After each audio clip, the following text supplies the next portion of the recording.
Hi guys, this is JMax Motovlog and welcome to this another episode of travel.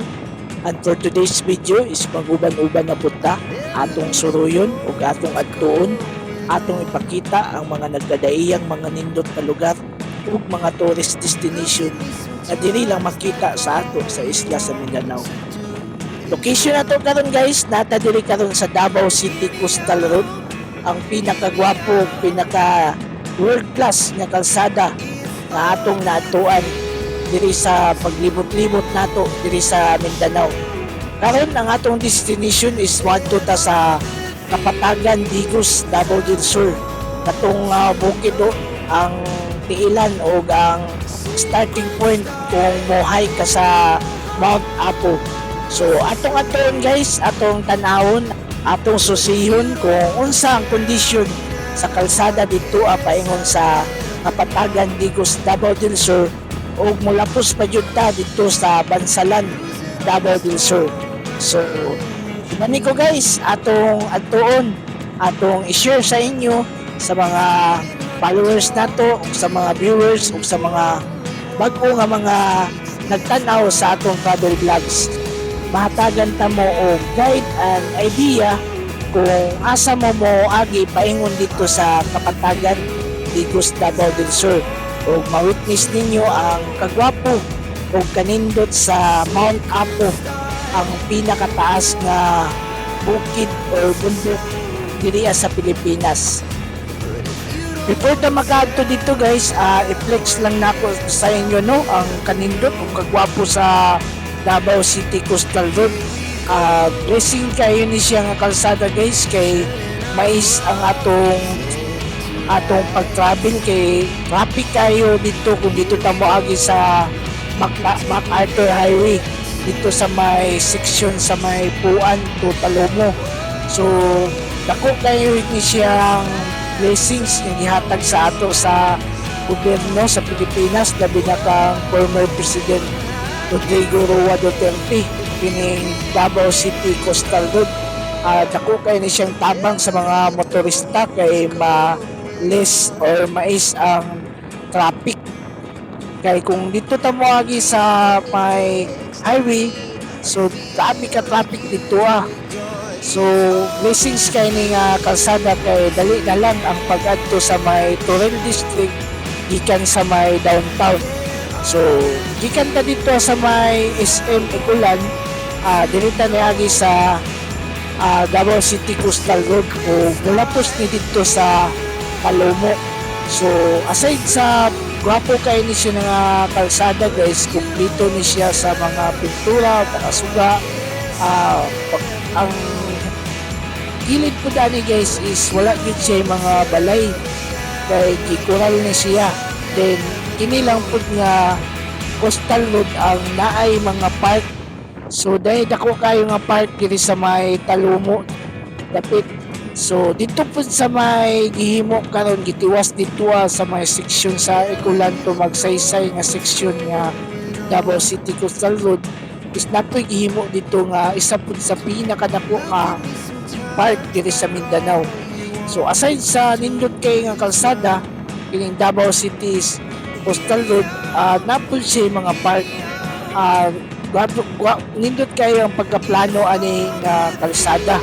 So salamat kay sa ato ang gobyerno, labi na kang former president o gipadayon po ni President Bongbong Marcos kauban sa atong vice president na si Inday Sara. So salamat kay sa atong gobyerno So pagawas na ta guys, approaching na ta sa may crossing sa Talomo. So naanata guys, dali na lang kung dito ta sa highway, so traffic din kayo. So gikan diri sa may Davao City Coastal Road, turn left ta paingon sa may Torrel District. So hinahinay lang ta guys, kay kusog ba managan ang mga truck diri. So left side ta kini nga kalsada paingon na ni sa may Torrel. Southern part ni siya sa Davao City.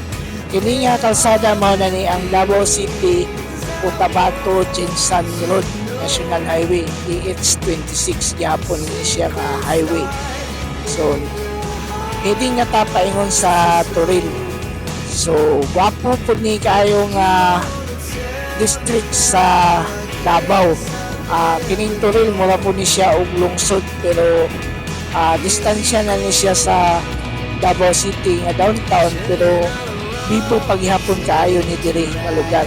Sa katong mga wala pa nakani sa Davao or wala pa naka agi ako ikipakita sa inyo ang kanindot o kagwapo sa kalsada diri sa Davao paingon ta og Cotabato paingon ta Jinsan. So nanata diri sa may Toril mo ni ang Toril Davao City. So mura po siya og syudad, mura po siya og lungsod kay gabi kabibo kumpleto tanan sa tindahan, mga bangko, mga klase-klaseng mga restaurant ug mga dagkong mga mall po diri na diri sa unahan ang G-Mall o ang Gaisano Grand Mall makita diri so wapo kay lang G-Mall diri mura po to dito sa downtown ako kayo. So diri po sa Toril is daghan po yung mga laaganan o mga tourist destination diri kung gusto ta og mga beach na diri sa Toril po ang mga nindot na mga beach ug mga swimming pool, mga resorts ug napoy mga mountain resorts diri sa Toril. No, nara diri ang landmark sa Davao City ug ang Gaisano Grand na kung gihapon kayo. So nahan lang po guys, na dito po ang junction paingon po sa ang sikat nga resort diri sa Davao kining Eden Nature's Resort sa Eden. Wapo po kayo dito makita po dito ang peak sa overlooking po ng Davao dito sa may Eden. Daghay mga rides dito So nanata diri guys sa may checkpoint sa may task force Davao. So kini nga checkpoint is naga-check ni sila sa mga nagabiyahe from south nga portion gikan sa Jinsan, gikan sa Cotabato. So stricto ang Davao in terms of security. So follow lang ta guys sa mga security measures nga gina-implement sa Davao City. So nanata diri guys, boundary na ta sa Davao City and Municipality of Santa Cruz. So diri po di ay nga portion guys is daghay mga industrial na mga zone diri na diri ang mga dagko nga mga planta, mga pabrika, mga bodega diri ang portion sa section sa diri sa Davao ug dira may Santa Cruz, lungsod sa Santa Cruz, Davao del Sur. So mao na rin ang boundary guys. Pagtabok ani nga tulay is boundary na sa Davao del Sur and Davao City. So wapo kayo lang highway diri sa Davao del Sur po dito magpalupig sa Davao del Norte ug sa Davao City. Lagpad po kayo ang mga kalsada nila diri Then daghan pagyapoy mga establishment o mga tao, mga balay diri ang portion mga gihapon sa Davao, mga gihapon sumpay sa Davao City pero part na ni siya sa Davao del Sur under sa lungsod sa Santa Cruz. So nana diri ang welcome nga monument or landmark sa Davao del Sur. So madulong na ta guys. Adto na ta sa may una na to nga malabyan is ang lungsod sa Santa Cruz. So nanata diri guys, ato nang i-pass forward ang atong video kay taas-taas pa ang ato ang i-travel paingon dito sa Kapatagan, Digos, Davao del Sur. So una na to nga malabyan guys ang lungsod sa Santa Cruz.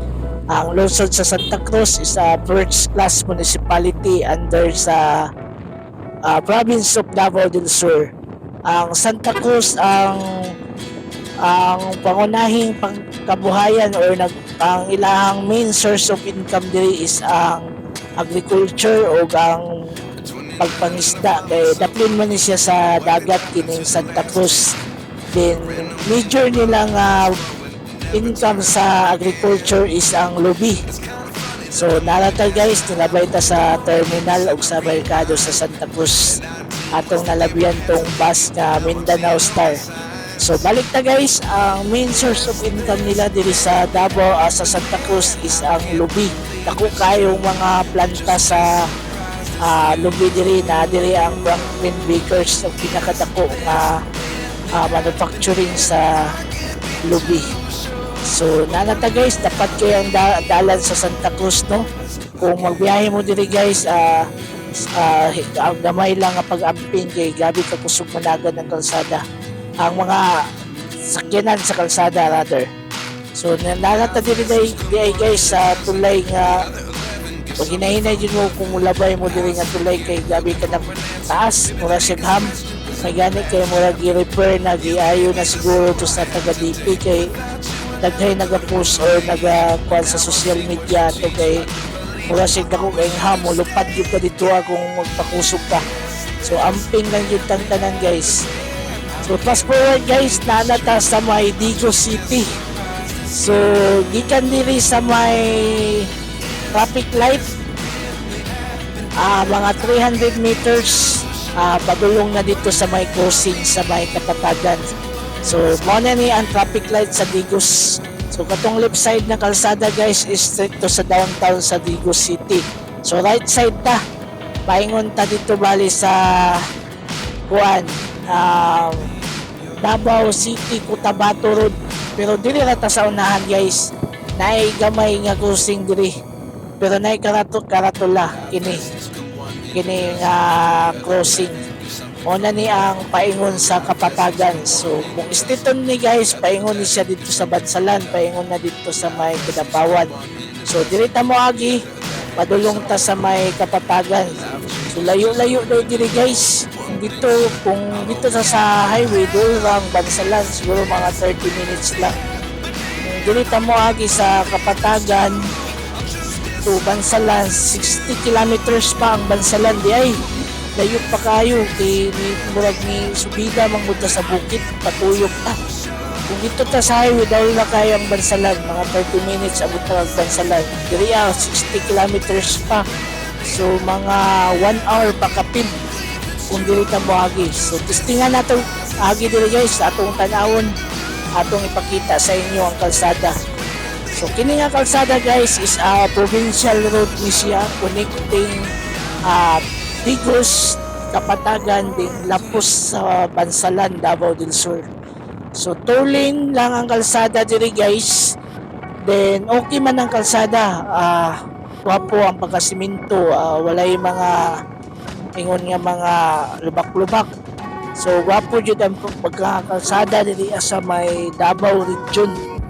So subida kayo ni kalsada guys, gwapo kayo kung magbiyahe mo diri kay kung pwede na to may kumpara kung madto ta og Claveria ni Misamis Oriental gikan sa Hingoog pasubida ba. So kini po guys, pasubida po kayo, sige nagsubida, wala ta ka pabati og lugsong, puro subida tanan. So amping lang ta gamay guys kung magbiyahe ta diri, labi nating ulan kay medyo siguro grabe kadanlog ni diri kay mag-awas ang tubig muagi sa kalsada ang tubig diri kay wala siya mga kanal sa kilid. So blessed ta karon guys, actually before the day tani anhi diri sige ulan diri sa Davao o sa Caraga region. Blessed ta karon kay niinit na. Unta atong masilayan, atong makita karon ang Mount Apo. Medyo kulim-kulim na ba, medyo tagom. Unta atong makita ng kanindot sa Mount Apo karon. So tara guys, ubani ko atong atoon ato ang pasadahan pa ang kalsada diri paingon sa Kapatagan, Digos, Davao del Sur. Tara guys.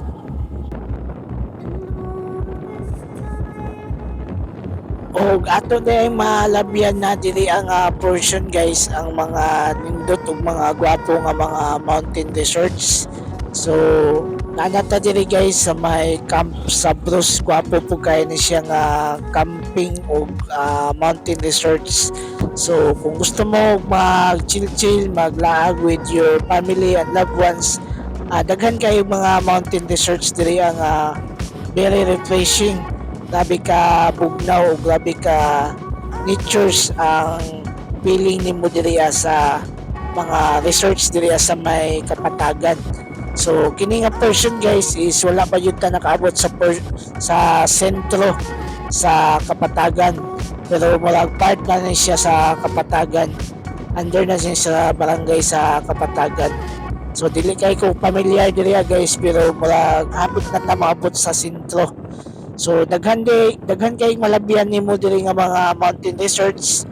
Magpili lang ka kung asa mo maka-book sa mga resorts diri o overlooking kayo ang gwapo kayo nga mga bukid o ang Mount Apo. So nahan pa guys ang sentro sa Kapatagan. So gwapo kayo ang kalsada diri paingon sa Kapatagan. So nanata guys, nanata sa commercial o sentro nga portions sa Kapatagan, Digos, Davao del Sur. So kung naday po mga modernized jeepney nga nagabiyahe diri gikan sa Digos paingon sa Bansalan, then tuyok diri sa Kapatagan paingon balik sa Digos. So gwapo day kayo ning Kapatagan, mura po siya lungsod no.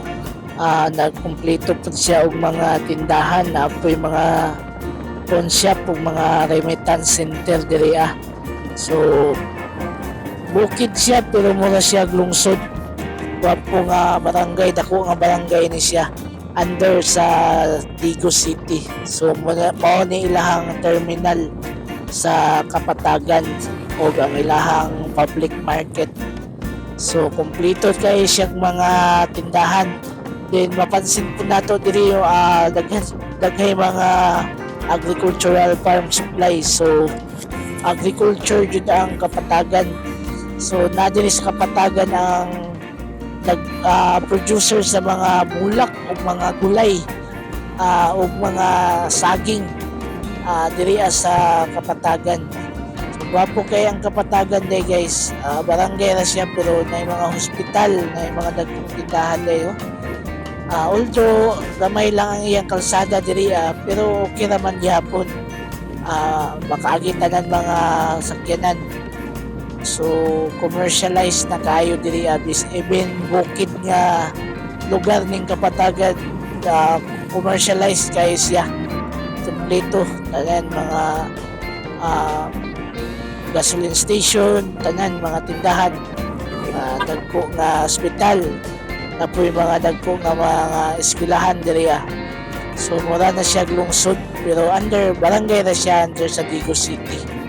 So gwapo kayo, abot na ta diri sa Kapatagan, Digos, Davao del Sur. So naray lang barangay hall, ilahang government center sa Kapatagan. So gwapo kayo.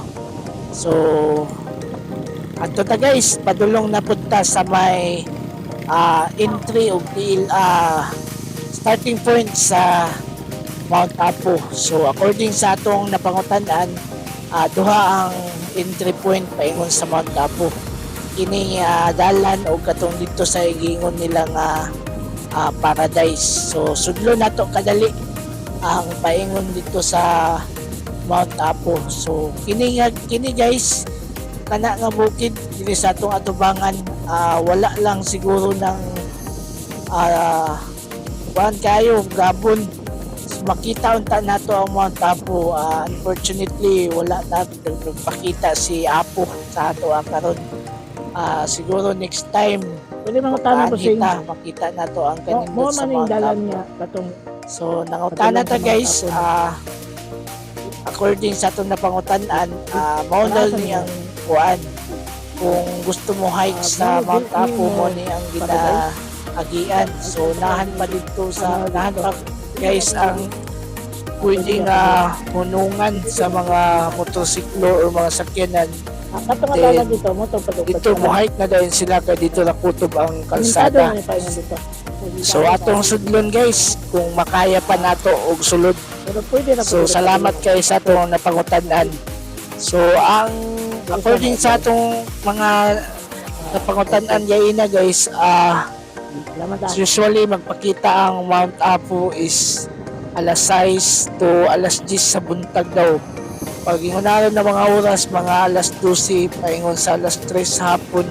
Grabe daw kay ka gabon, grabe ka kuan diri dagan kayo pags. So likod na day aning bukid guys ang Mount Apo. So dako kay lang sagingan diri guys, gwapo kay lang saging diri sa Cavendish.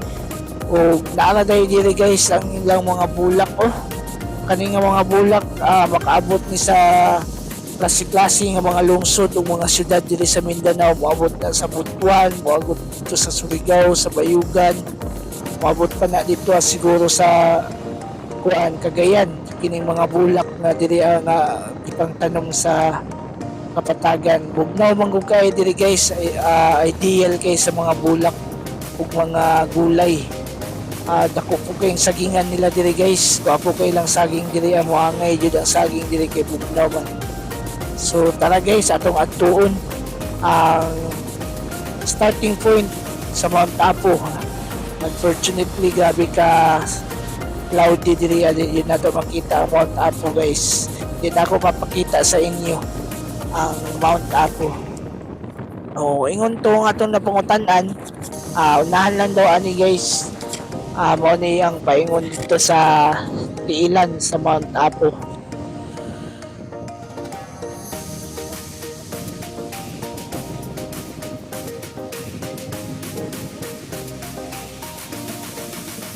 Pero grabe man ka lapok kay guys, maglisod ta og sulod. So tistingan nato tong isa pud ka entry point gihapon dito sa ginatawag nila nga Paradise.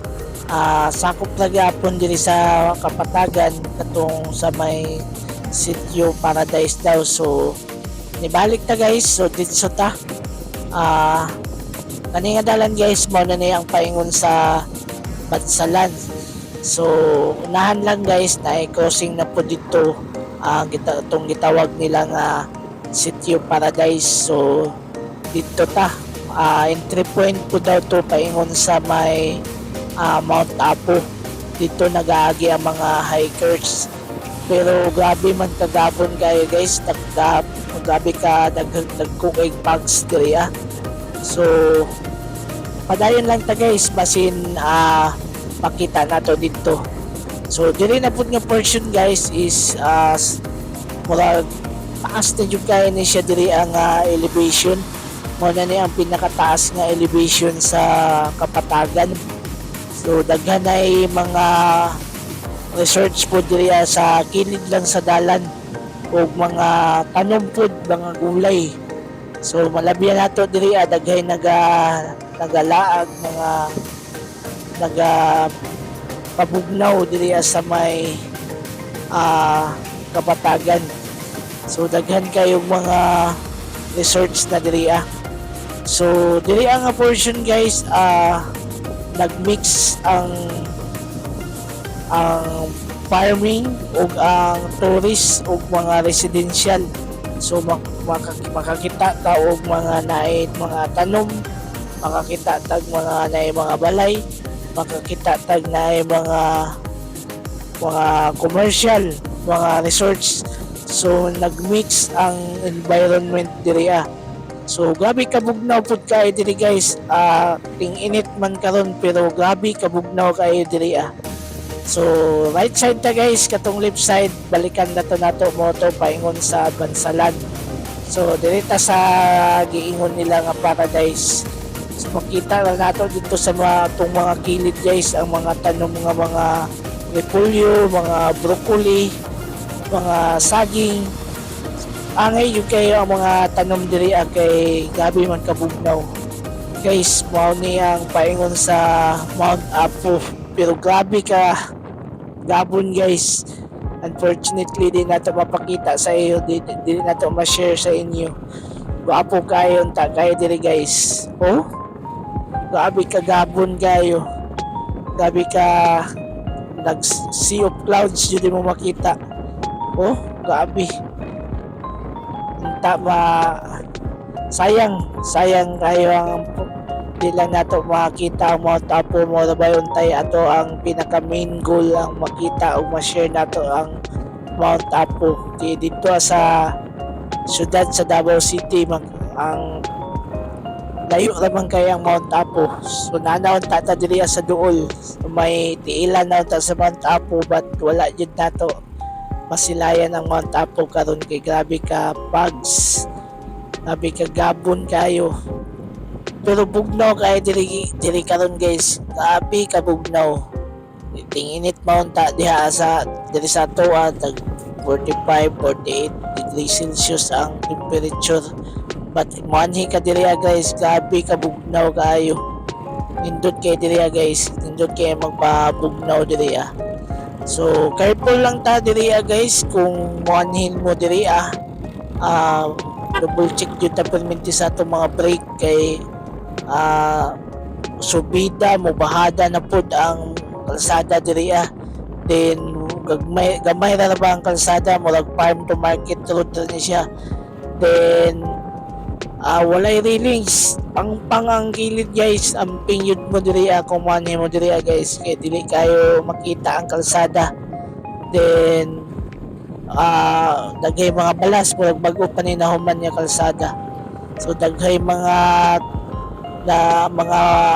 bodega or mga tapukanan sa mga gulay diri guys so mapunta kayo ni diri guys no kung makita o kung wala lang uta nagpagstone ma-share nato sa inyo tong ang kanindot o kagwapo sa Mount Apo so diri na lang di ay tataman guys di na ta mulahos dito kay medyo risky naman kay wata kabalo sa kalsada niya gabi kagabon so nibaba na lang ta guys paingon na ta karon dito sa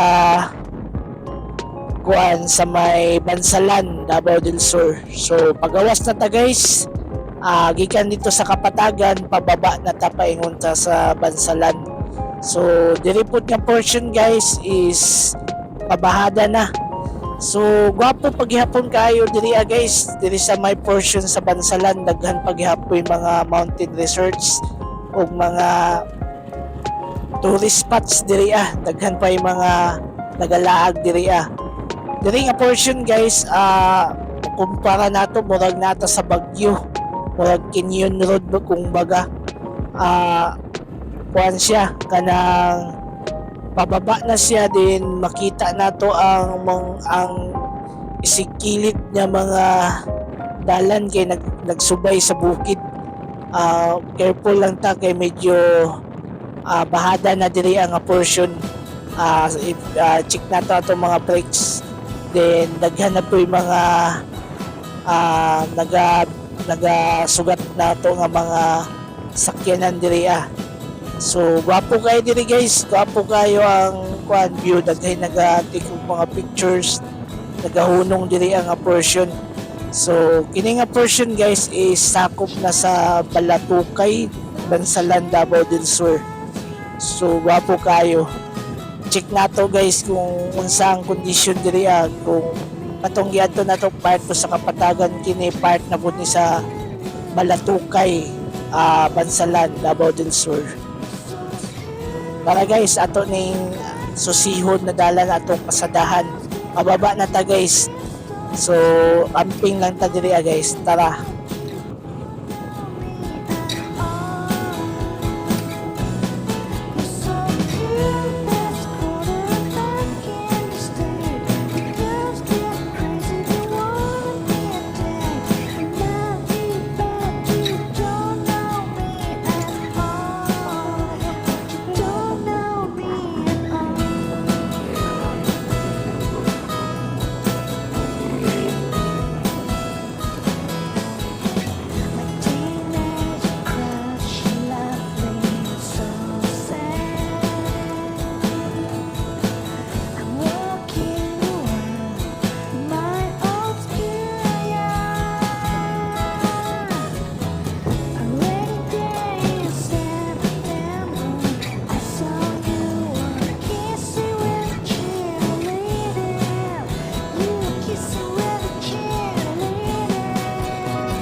O pababa na ta guys, gikan ta dito sa taas sa may Balatukay, mga 30 minutes makagawas na ta diri sa may Ubos.